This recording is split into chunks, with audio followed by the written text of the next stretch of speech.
Operation Sindoor తో నామరూపాలు లేకుండా పోయింది జైషే మహమ్మద్. మసూద్ అజర్ కుటుంబంలో 14 మంది హతమైపోయారు. నేను కూడా చనిపోయి ఉంటే బాగుండేదంటూ మసూద్ అజర్ ఏడుస్తున్నట్టుగా తెలుస్తోంది. అయితే మోదీపై విషం కక్కుతూ లేఖ విడుదల చేశారు మసూద్. ప్రధాని మోదీ అన్ని నియమాలు ఉల్లంఘించారంటూ ఆక్రోశం వెళ్లగక్కుతున్నారు.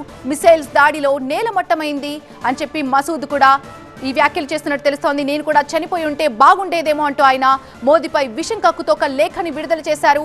జైషే మహమ్మద్ చీఫ్ కుటుంబం సహా 4 సన్నిహితులు హతమైపోయారు. భారత్ పై ప్రతీకారం తీర్చుకుంటామంటూ మసూద్ ఏడుస్తున్నట్టుగా తెలుస్తోంది. ఇక భారత్ పై జాలి చూపనంటూ మసూద్ ఆ లేఖలో పేర్కొన్నాడు. అంతేకాదు వీరాలు భయం లేదు, నిరాశ లేదు, దుఃఖం లేదు అంటూ కూడా లేఖలో ఆయన ప్రస్తావించినట్టుగా తెలుస్తోంది.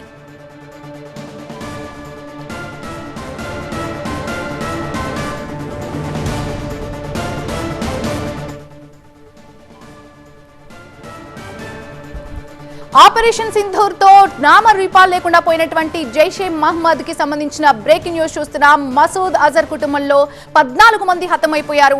నేను కూడా చనిపోయి ఉంటే బాగుండేదంటూ మసూద్ అజర్ ఏడుస్తున్నట్టుగా తెలుస్తోంది.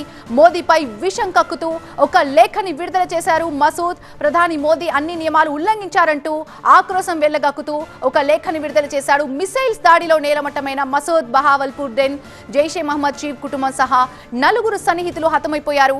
భారత్ పై ఖచ్చితంగా ప్రతీకారం తీర్చుకుంటామంటూ మసూద్ ఏడుస్తున్నట్టుగా తెలుస్తోంది. అంతేకాదు ఇకపై భారత్ పై జాలి చూపనంటూ మసూద్ వీరాలు భయం లేదు, నిరాశ లేదు, దుఃఖం లేదంటూ కూడా ఆ లేఖలో పలు విషయాలపై ఆయన ప్రస్తావిస్తూ ఒక లేఖని విడుదల చేశారు. దానికి సంబంధించిన బ్రేకింగ్ న్యూస్ చూస్తున్నాం.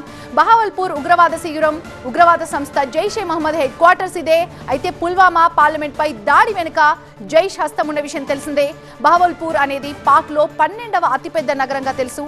ఇక్కడున్న జామియా మసీద్ సుభాన్ అల్లా కాంప్లెక్స్ నుంచి జైషే మహమ్మద్ కార్యకలాపాలు కొనసాగించేవారు. దీనికి ఉస్మాన్ ఓ అలీ క్యాంపస్ అనే పేరు కూడా ఉంది. దాదాపు 18 ఎకరాల్లో ఈ టెర్రర్ క్యాంప్ ఉండేది. జైషే మహమ్మద్ అంటే మహమ్మద్ సైన్యం అని అర్థం.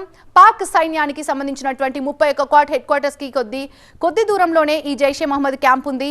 అయితే బహౌల్పూర్ లో ఉగ్రస్థావరం ధ్వంసానికి సంబంధించిన విజువల్స్ కూడా మనం చూడొచ్చు.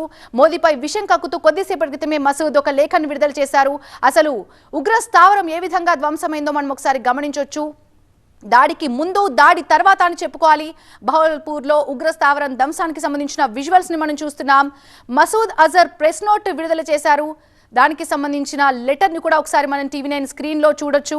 ఆగ్రహంతో, ఆక్రోశంతో ఏడుస్తూ ఈ లేఖ విడుదల చేసినట్టు తెలుస్తోంది. మసూద్ అజర్ ప్రెస్ నోట్ కి సంబంధించిన లెటర్ మనం టీవీ9 స్క్రీన్ లో రైట్ సైడ్ బాక్స్ లో చూస్తున్నాం.